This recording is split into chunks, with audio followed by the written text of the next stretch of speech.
Πω, Αντζελάκι μου, κι είσαι στις αμορφιές σου. Αχ, τι ωραίο καπέλο είναι αυτό.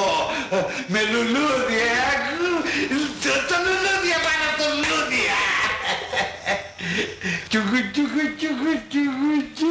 Κύριε Απόστολε.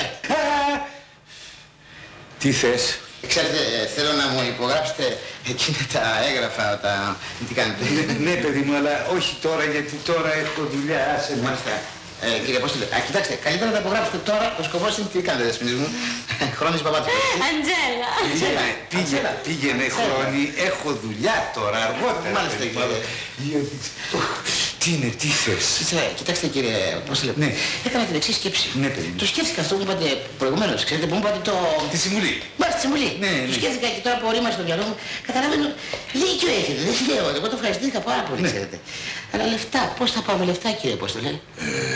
Έρχονται και τα λεφτά. Έρχονται. Βέβαια, στον δρόμο είναι. Κάνεις οικονομία και μη σε νοιάζει, άντε πήγαινε τώρα. Στον δρόμο, ναι. Ναι. Στον δρόμο, κοιτάξτε.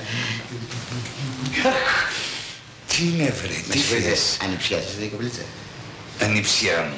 Μα δεν έχετε αδέρφια. Έχω ανιψιά. Χωρίς αδέρφια. Ναι. Πηγαίνετε και έτσι, κοίταξτε την δουλειά, δεν ξέρω. Τι θες βρε? Με θέλετε με ένα άλλο? Όχι, δεν σε θέλω, πήγαινε. Μπορώ να φύγω δηλαδή? Να φύγεις. Αχ, ναι. Φεύγω κύριε Απόστολε. Ναι, να φύγεις. Εγώ φεύγω. Αυτό είπαμε, να φύγεις. Δεν με χρειάζεται. Όχι, δεν σε χρειάζομαι. Κάθομαι τώρα εδώ. Αυτό λέω. Τι Λίλου Μπράουν φαίνεται και εμένα. Σκοπός είναι να φύγω, κάνει δουλειά σας εσείς. Αυτό έχω δουλειά. Πήγαινε. Έχω δουλειά. Έχετε πολλή δουλειά εσείς. Πολύ. Εγώ πρέπει να φύγω για αυτό λέω. Φύγε. Το σκέφτομαι. Φύγε. Να σας εξυπηρετήσω και εσένα. Λοιπόν, εγώ φεύγω. Ναι.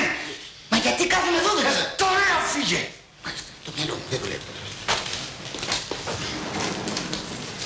Κοίταξτε, αν με χρειαστείτε, ξαναφωνάστε με.